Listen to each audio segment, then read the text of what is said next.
itu pun diketahui oleh prajurit. Lalu Loi Jeng pun menyuruh semua orang yang dibebaskan untuk kabur melalui terowongan rahasia yang mengarah ke sebelah timur penjara. Dan sedangkan Loi Jeng masih ingin baku hantam,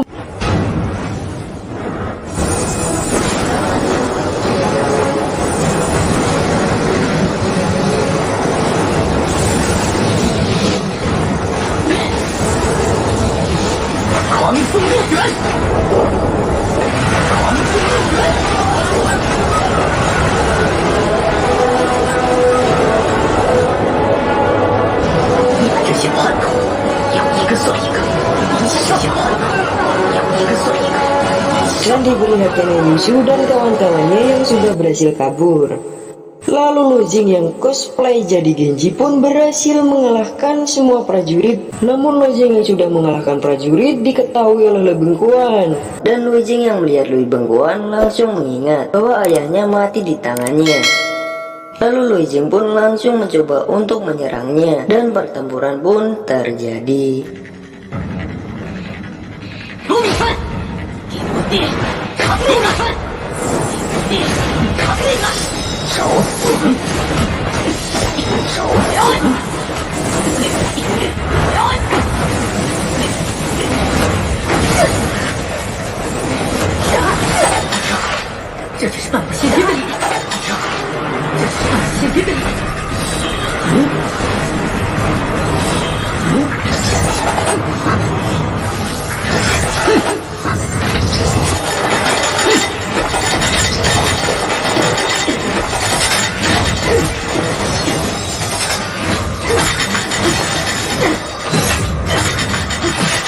Namun Loi Jeng yang menyadari bahwa dirinya belum bisa untuk mengalahkan Lui Bengkuan mencoba untuk lari.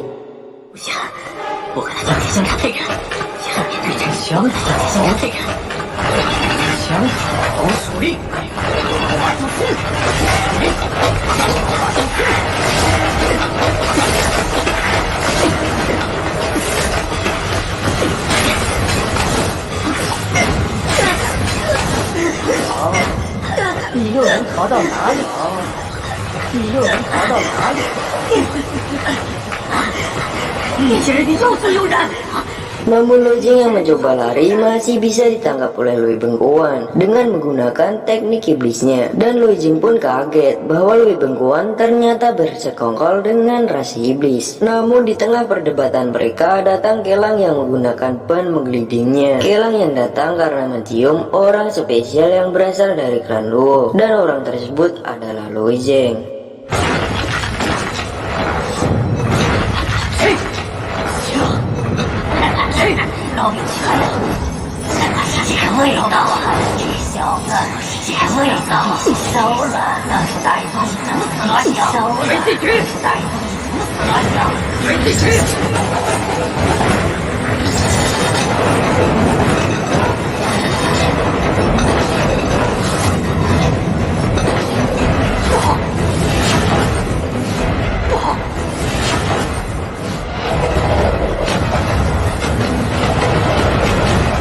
Kelang pun berhasil menculik Loi Jeng dengan cara melempar bom asapnya kepada Lui Bengkuan. Dan hal itu pun menyebabkan Lui Bengkuan tidak dapat melihat sekelilingnya.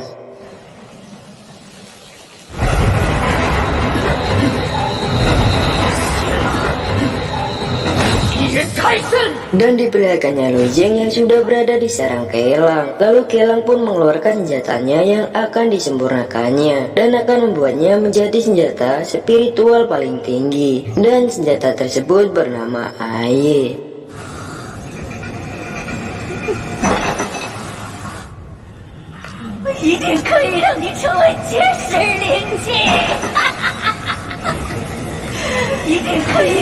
Lalu Loi Jeng pun mengetahui bahwa Kelang sudah bersekongkol dengan Lui Bengkuan untuk membunuh ayahnya. Dan Loi Jeng pun berkata bahwa klan Luo tidak melakukan kesalahan apapun terhadap Kelang. Lalu mengapa Kelang membunuh ayahnya? Kelang pun menjawab bahwa dirinya dijanjikan keuntungan oleh Lui Bengkuan, yaitu berupa manusia hidup yang digunakan Kelang untuk menyempurnakan senjatanya. Namun orang-orang yang diberikan Lui Bengkuan kepada Kelang hanyalah gelandangan yang tidak berharga. Dan sedangkan Loi Jeng adalah bahan yang sempurna yang didapatkan Kelang sendiri.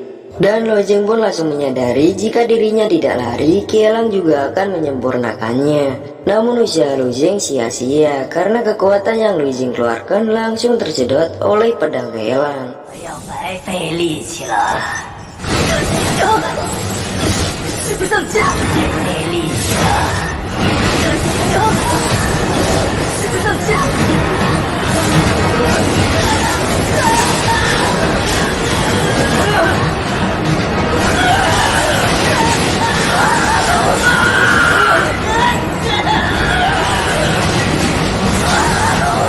Namun Loi Jeng mencoba untuk menyerang Kelang, namun hal itu tidak mampu untuk membuat Kelang berhenti untuk menyempurnakan senjatanya.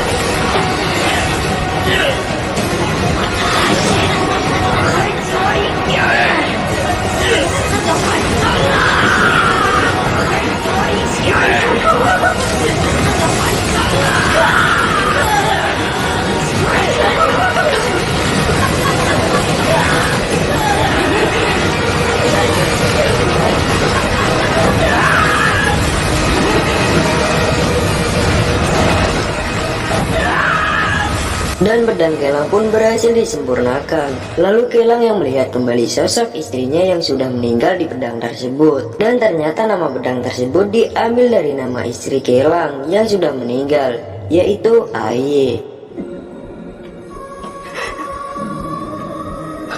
Lalu diperlihatkannya Loi Jeng yang sudah menjadi batu, dan kita dibawa ke lautan kesadaran Loi Jeng yang diperlihatkannya Loi Jeng yang tak sadarkan diri dan seekor naga yang berada di sana. Namun setelah itu kita dibawa ke masa lalu yang dimana menceritakan sosok Kelang yang masih menjadi manusia, dan Kelang yang masih membuat senjata-senjata ampuh untuk para bangsawan hanya untuk menghidupi keluarganya.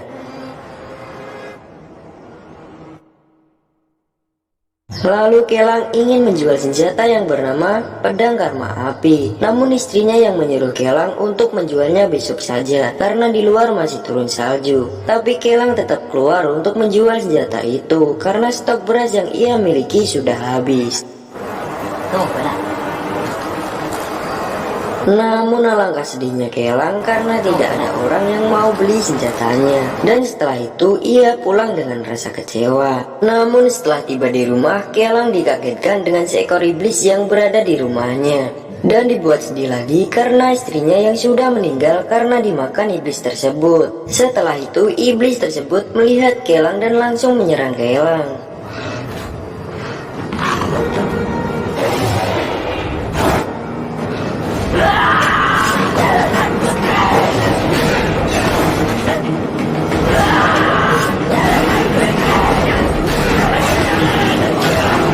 Dan Kelang yang hampir dimakan iblis itu berhasil mengalahkan iblis tersebut dengan cara menggigitnya. Namun hal itu membuat Kelang berubah menjadi seekor iblis.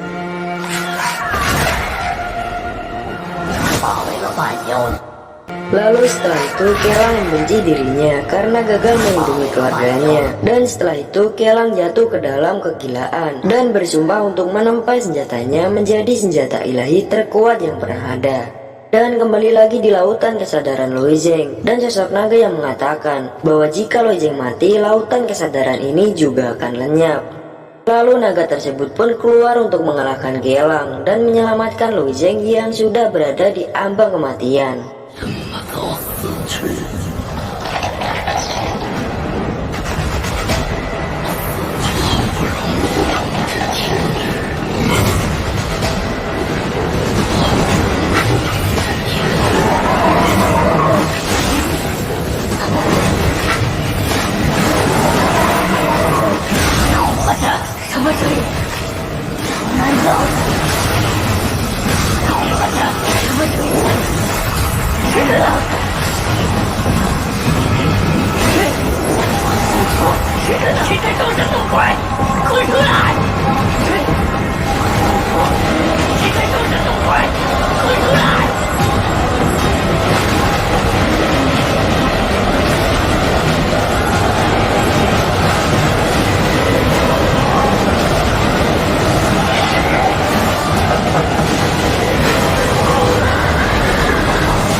Lu Jing pun bangkit dengan sosok naga yang mengambil alih tubuhnya, yang menyerang Kelang dengan mudahnya dan menyerang Kelang dengan membabi buta.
Dan naga ajur yang mengeluarkan kekuatannya untuk menyerap senjata Kelang yang bernama Aye. Dan hal itu pun berhasil membuat kembali jiwa Lu Zeng yang sudah diserap pedang tersebut.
Kelang pun dengan mudah dikalahkan oleh sosok naga tersebut, dan naga ajur yang menyerap pedang dari Kelang pun berhasil mengembalikan jiwa Lu Zeng. Lalu Lu Zeng yang sudah tersadar pun merasakan bahwa kepalanya sakit.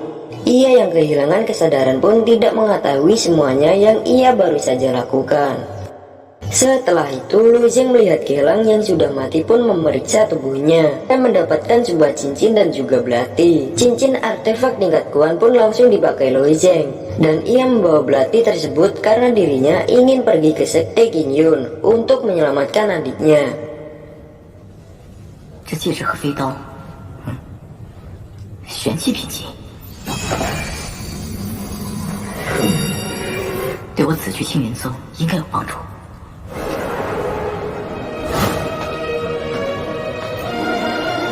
Dan sebelum berangkat, Lu Zeng berjanji kepada ayahnya bahwa setelah Lu Zeng membawa kembalian Er dari Sekte Qingyun, Lu Zeng akan kembali ke klan untuk membalaskan dendam ayahnya. Setelah itu diperlihatkannya sebuah desa yang telah hancur lebur setelah pertempuran besar melawan ras iblis dan sisa-sisa iblis yang masih menyerang di desa tersebut. Lalu datang Hua Fuming dan murid sekte lainnya yang menyelamatkan warga dari serangan sisa iblis tersebut. Dan Hua Fuming yang menyuruh untuk membawa korban-korban tersebut ke desa dekat Sekte Qingyun.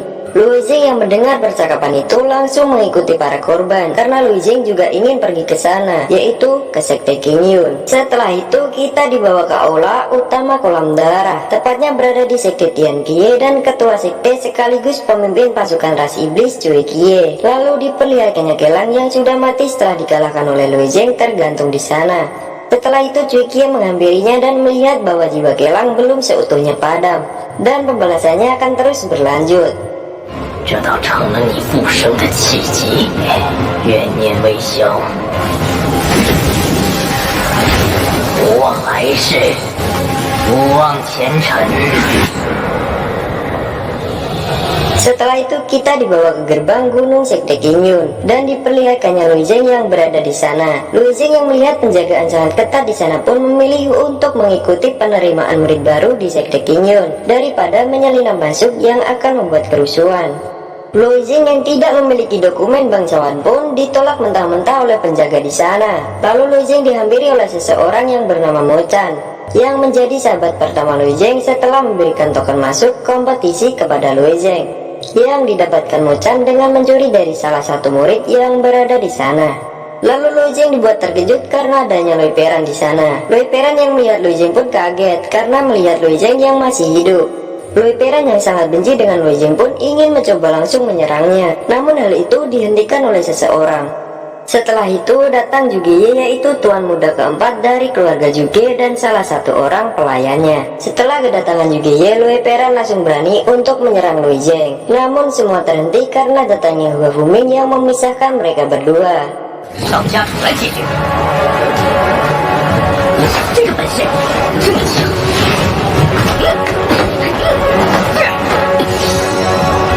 不走，宗府门前不得私斗。 Dan setelah itu ujian pertama pun dimulai, yaitu menaiki tangga gravitasi di belakang gerbang gunung.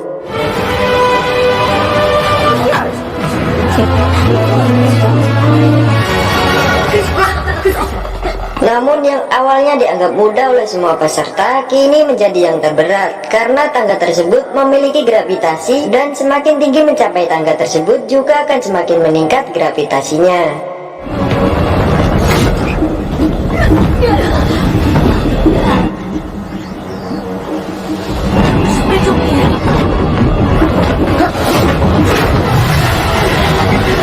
Namun setelah melewati tangga dengan tingkat 50 gravitasi, Lu Jing dan peserta lainnya dihadang oleh Jugie dan juga pelayannya. Lalu pelayan Jugie mengeluarkan jimat hambatan yang bisa memblokir jalan dan akan sulit ditembus.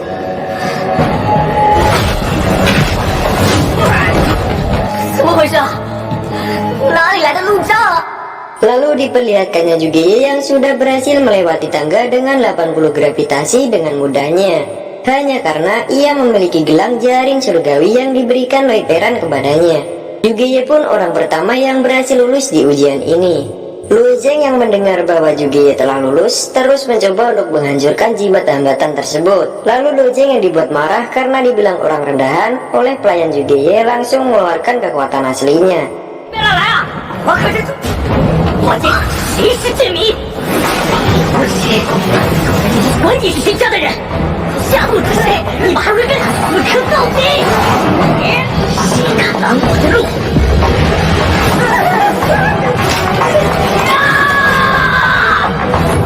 Lu Jing yang terus memukul jimat hambatan tersebut pun langsung membuat jimat tersebut bergerak, dan setelah itu Lu Jing pun langsung dibawa ke dalam kehampaan dari jimat tersebut.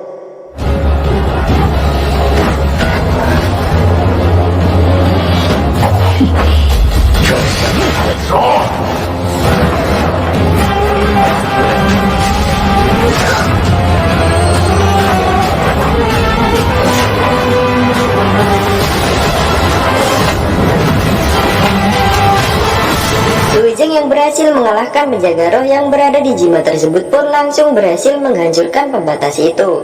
Dan semua peserta pun kembali menaiki tangga tersebut. Lalu Lu Jing dan lainnya pun lulus pada ujian pertama ini. Setelah itu ujian kedua pun dimulai, yaitu ujian Crimson, yang dimana di ujian ini akan ditempatkan dalam formasi ilusi, yaitu formasi yang akan menimbulkan banyak binatang hantu dan bahaya yang mengintai di setiap sudut.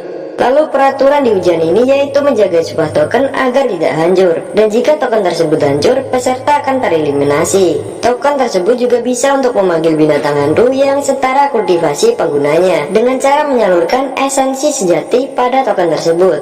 Namun di awal ujian, Mo-chan langsung dihadapkan dengan sebuah ular raksasa yang terus mengejarnya.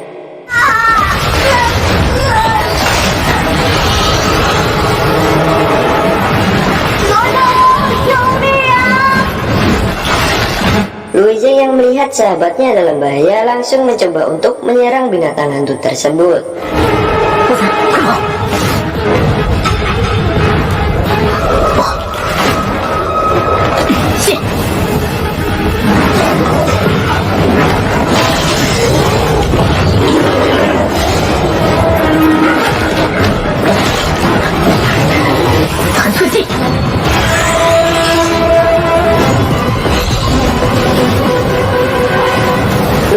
Berhasil untuk mengalahkan ular tersebut, namun tak ada habisnya. Muncul lagi binatang hantu lainnya yang membuat Lui Zeng dan Mo-chan harus lari. Dan dijelaskan lagi oleh pengawas di sana bahwa dari mulai bulan darah muncul hingga sebelum matahari terbit, hanya 100 murid pertama yang dapat menjadi murid dari Sekte King Yun. Setelah itu kita dibawa ke ruang pengawasan Sekte King Yun dan diperlihatkannya satu pengawas yang bernama Instruktur Ko. Setelah itu datang Su Ling Yun yang juga akan mengawasi ujian tersebut. Dan kembali lagi dengan Cheng Shuo dan Mo-chan yang di perjalanannya dicegat oleh 3 pelayan Zhuge. Pelayan Zhuge tersebut pun menyerang Cheng Shuo agar Cheng Shuo tidak dapat lulus dalam ujian ini.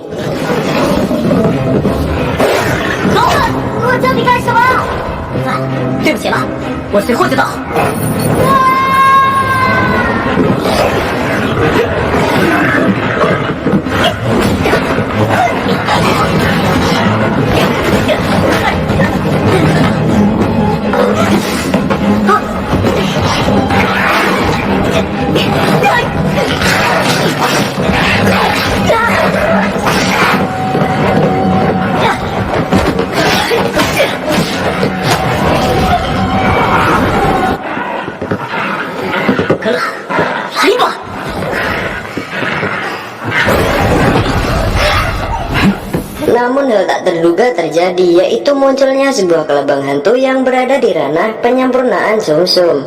Kelabang tersebut pun memakan binatang hantu dari token pelayan Zhuge yang mengakibatkan penggunanya tereliminasi. Setelah itu kelabang tersebut pun juga menyerang Lui Zeng.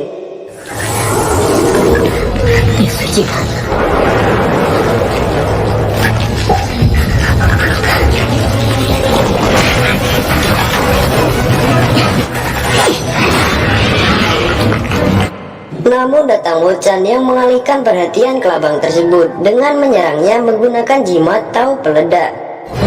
Setelah itu kita dibawa ke ruang pengawasan dan Ling Yun yang mengawasi ujian tersebut dibuat penasaran dengan perkelahian di satu tempat yang tidak selesai-selesai.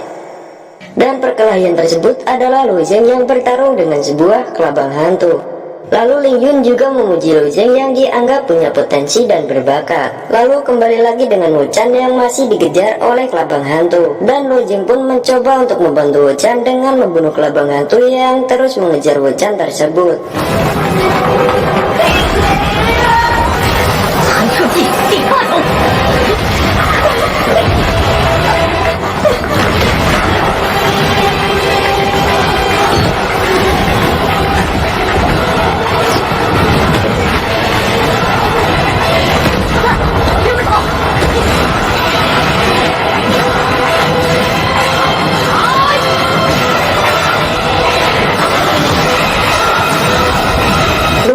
Berhasil untuk membunuh kelabang hantu yang berada di ranah penyempurnaan Sum Sum tersebut. Dan Mo-chan pun juga mengembalikan token Lui Zeng yang terjatuh saat perkelahian tadi.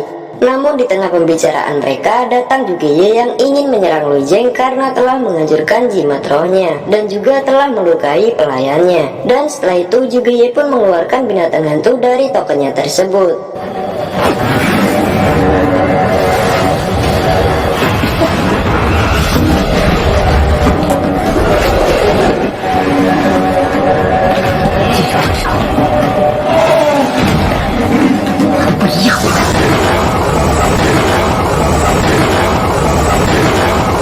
cerita bersambung.